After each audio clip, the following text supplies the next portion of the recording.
Assalamualaikum warahmatullahi wabarakatuh. Shalom, Om Swastiastu, Namo Buddhaya, dan salam kebajikan bagi kita semua.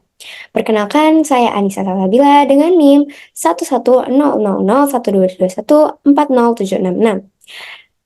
Saya akan mempresentasikan legal opinion yang sudah saya buat dengan judul Analisis Hukum Terhadap Kasus Pemerkosaan dan Pembunuhan Pekerja Tambang Morowali. Kita masuk pada kasus posisi. Pada tanggal 13 November 2024, sebuah mayat, seorang perempuan yang diketahui berinisial JS dengan umur 23 tahun, yang mana merupakan pekerja di pertambangan Morowali, ditemukan di jurang sedalam 15 meter. Di Dusun Sampuraga, Desa Kasintuwu, Kabupaten Luwu Timur, Sulawesi Selatan. Penyelidikan oleh Polres Luwu Timur mengungkapkan adanya dugaan kekerasan seksual dan pembunuhan disertai pencurian harta benda milik korban. Berdasarkan kronologi yang ada, korban JS dijemput oleh pelaku berinisial AG bersama dua rekannya S dan E dari kota Palopo pada 11 November 2024 dengan tujuan ke Kabupaten Morowali. Saat perjalanan, korban AG singgah di rumah S untuk berganti mobil. Setelah itu, pelaku AG hanya berdua dengan korban di dalam mobil. Sekitar pukul 1.30 WITA, di wilayah Mangkutana, pelaku AG melihat korban JS tertidur dan tergoda untuk melakukan pelecehan. Pelaku menghentikan mobil di wilayah Gunung Kayulangi dengan alasan buang air kecil, tetapi justru menyerang korban JS. Pelaku AG memperkosa korban JS di dalam mobil setelah mencekiknya hingga tidak berdaya. Korban JS yang setelah kejadian pemerkosaan tersebut masih hidup, sempat mengancam akan melaporkan tindakan pelaku ke polisi. Panik mendengar ancaman tersebut, pelaku AG kembali mencekik korban JS hingga meninggal dunia. Setelah itu, pelaku AG mengambil barang-barang korban JS termasuk anting, emas, dan ponsel. Sebelum membuang jasad korban JS ke jurang dan melarikan diri. Pelaku AG kemudian berhasil ditangkap pada tanggal 19 November 2024 di Kampung Timur, Kabupaten Kutai Kartanegara, Kalimantan Timur, setelah melakukan pelarian selama beberapa hari.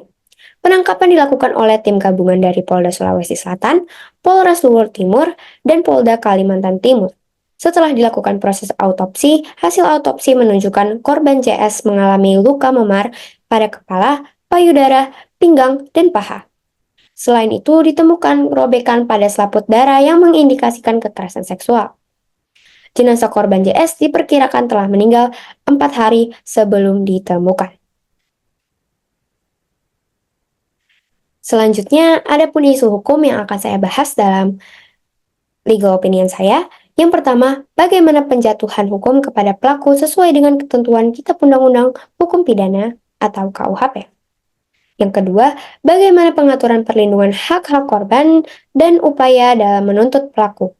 Dan yang ketiga, bagaimana hukum nasional berperan dalam mengakomodir kasus kejahatan terhadap perempuan. Adapun dasar hukum yang saya bawa dalam kasus pemerkosaan dan pembunuhan korban JS sebagaimana dijelaskan di atas, yaitu yang pertama, KUHP, Kitab Undang-Undang Hukum Pidana, dan yang kedua, Undang-Undang Nomor 12 Tahun 2022 tentang Tindak Pidana Kekerasan Seksual atau UU TPKS, dan yang ketiga, Permen PPPA Nomor 2 Tahun 2022 tentang Standar Layanan Perlindungan Perempuan dan Anak. Selanjutnya, kita masuk ke dalam analisis hukum. Analisis hukum yang pertama yaitu penjatuhan hukuman kepada pelaku sesuai dengan ketentuan Kitab Undang-Undang Hukum Pidana. Setelah membaca mengenai detail kasus penjatuhan hukuman kepada pelaku AG dalam kasus pemerkosaan dan pembunuhan terhadap korban JS tersebut dapat dilakukan berdasarkan KUHP dengan mempertimbangkan beberapa pasal yang relevan. Di antaranya, yang pertama, pasal 338 KUHP dengan bunyi barang siapa dengan sengaja merampas nyawa orang lain diancam karena pembunuhan dengan pidana penjara paling lama 15 tahun. Yang pada intinya, pelaku AG dapat dijerat dengan pasal ini sebab pada kasus yang mengakibatkan kematian korban JS. Pelaku AG melakukan pembunuhan lantaran panik, khawatir bahwa aksi pemerkosaan yang dilakukannya akan dilaporkan. Dan yang kedua, pasal 365 ayat 3 KUHP terkait kekerasan yang mengakibatkan kematian. yang mana isinya menyatakan bahwa jika pencurian dengan kekerasan menyebabkan orang mati, maka ancaman pidananya maksimal 15 tahun. Pasal ini tepat untuk dikenakan kepada pelaku karena berdasarkan kronologi yang disampaikan dan diberitakan media massa, dijelaskan bahwa setelah melakukan pemerkosaan dan melakukan kekerasan yang menyebabkan kematian korban JS, pelaku mengambil harta benda korban JS yang mana berupa anting dan ponsel pribadinya. Selain dua pasal dalam KUHP yang dijatuhi sebelumnya, pelaku AG juga dapat dikenakan pasal 351 ayat 3 terkait penganiayaan yang menyebabkan kematian dengan bunyi, jika mengakibatkan mati, diancam dengan pidana penjara paling lama 7 tahun.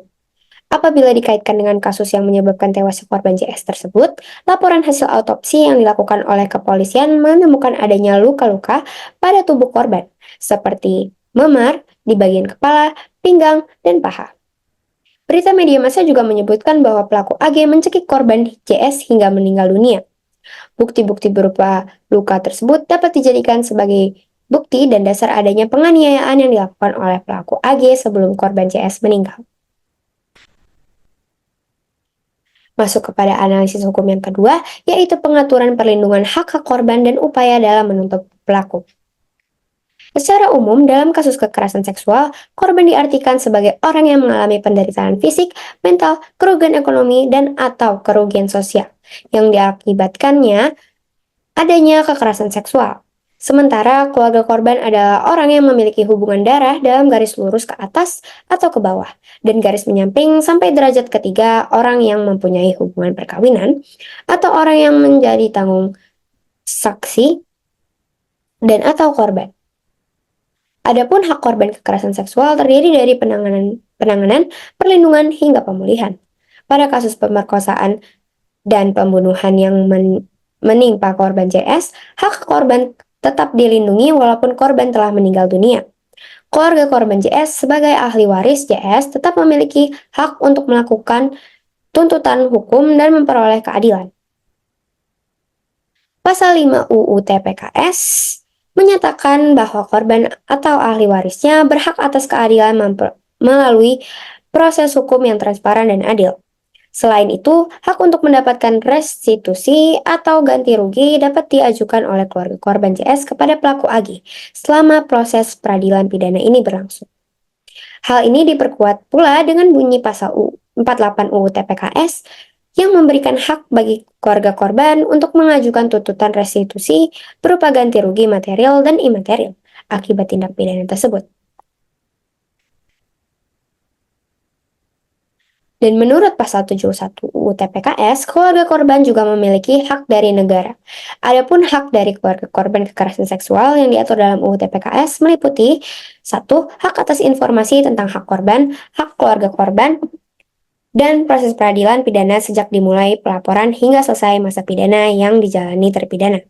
Yang kedua, hak atas kerahasiaan identitas. Yang ketiga, hak atas keamanan pribadi, serta bebas dari ancaman yang berkenaan dengan kesaksian yang akan sedang atau telah diberikan. Yang keempat, hak untuk tidak dituntut pidana dan tidak digugat perdata atas laporan tindak pidana kekerasan seksual. Yang kelima, hak asuh terhadap anak yang menjadi korban, kecuali haknya dicabut melalui putusan pengadilan. Yang keenam, hak mendapat penguatan psikologis. Yang ketujuh, hak atas pemberdayaan ekonomi. Dan yang kedelapan adalah hak untuk mendapat dokumen kependudukan dan dokumen pendukung lainnya yang dibutuhkan oleh keluarga korban. Masuk ke analisis yang terakhir, yaitu peran hukum nasional dalam mengakomodir kasus kejahatan terhadap perempuan.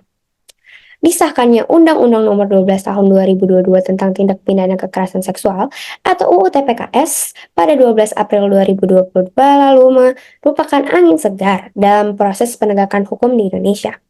Dengan disahkannya UU TPKS diharapkan menjadi payung hukum untuk mencegah tindak kekerasan seksual sekaligus melindungi hak dan pemulihan korban atau penyintas kekerasan seksual di Indonesia. Kendati belum sepenuhnya sempurna, UU TPKS disahkan dalam rangka memberikan jaminan pencegahan, perlindungan, akses keadilan, dan pemulihan, serta pemenuhan hak-hak korban secara komprehensif, yang selama ini tidak pernah didapatkan. UU TPKS mengatur tindak kekerasan seksual yang sebelumnya belum atau tidak diatur dalam KUHP, yakni yang kita anut. Sebelum adanya UU TPKS, banyak jenis kekerasan seksual yang tidak memiliki aturan hukum yang jelas. UU ini hadir untuk mengisi kekosongan tersebut dengan memberikan definisi yang lebih luas tentang apa saja yang termasuk dalam kekerasan seksual. Selain itu, UU TPKS juga mengatur langkah-langkah hukum yang harus diambil ketika terjadi tindak kekerasan seksual, serta memberikan perlindungan khusus bagi korban, keluarga, dan saksi. Dikaitkan dengan kasus pemerkosaan dan pembunuhan korban CS, UU TPKS telah mengatur mengenai hukum yang dapat dijatuhi pelaku AG. Adapun pasal dalam UU TPKS yang dapat dijerat pelaku AG yakni yang pertama, pasal 6 huruf B UU TPKS yang berbunyi setiap orang yang melakukan perbuatan kekerasan seksual secara fisik yang dijatuhkan terhadap tubuh, keinginan seksual, dan atau organ reproduksi dengan maksud menempatkan seseorang di bawah kekuasaannya secara melawan hukum, baik di dalam maupun di luar perkawinan dengan pidana penjara paling lama 12 tahun dan atau pidana denda paling banyak 300 juta rupiah. Dan pasal 15 huruf O UU TPKS mengatur bahwa hukuman pidana atas perbuatan seksual secara fisik yang disebutkan dalam pasal 6 huruf B di atas dapat ditambah 1/3 jika mengakibatkan korban meninggal dunia. Adapun salah satu kebijakan progresif yang tercantum di dalam UU TPKS adalah korban bisa menjadi saksi dalam kasus kekerasan seksual. Ketentuannya ada di pasal 24 UU TPKS, di mana pasal tersebut menyebut satu saksi dianggap cukup sepanjang didukung alat bukti seperti surat keterangan klinis dan psikiater, kedokteran jiwa atau hasil visum et repertum. Hal ini tentu dapat membantu kasus-kasus pemeriksaan selain korban CS, yang mana kebanyakan kasus tersebut tidak disaksikan oleh saksi, dan kasus tetap dapat diproses. Dan masuklah kita ke kesimpulan. Kasus pembunuhan disertai kekerasan seksual terhadap JS merupakan tragedi yang menyoroti masih adanya masalah serius dalam penanganan kasus kekerasan terhadap perempuan di Indonesia. Tindakan yang dilakukan pelaku tidak hanya merenggut nyawa korban, tetapi juga mengguncang rasa kemanusiaan. Analisis hukum terhadap kasus ini menunjukkan kompleksitas permasalahan yang melibatkan beberapa tindak pidana sekaligus. Meskipun UU TPKS telah hadir sebagai payung hukum yang lebih komprehensif, namun masih banyak tantangan yang harus dihadapi dalam penegakan hukum dan perlindungan terhadap korban. Untuk mencegah terjadinya kasus serupa, diperlukan adanya upaya bersama dari berbagai pihak, mulai dari peningkatan kesadaran hukum masyarakat, penguatan sistem perlindungan korban, hingga peningkatan kualitas penyidikan oleh aparat penegak hukum. Kasus ini menjadi pengingat bagi kita semua akan pentingnya menciptakan lingkungan yang aman dan bebas dari kekerasan bagi semua orang.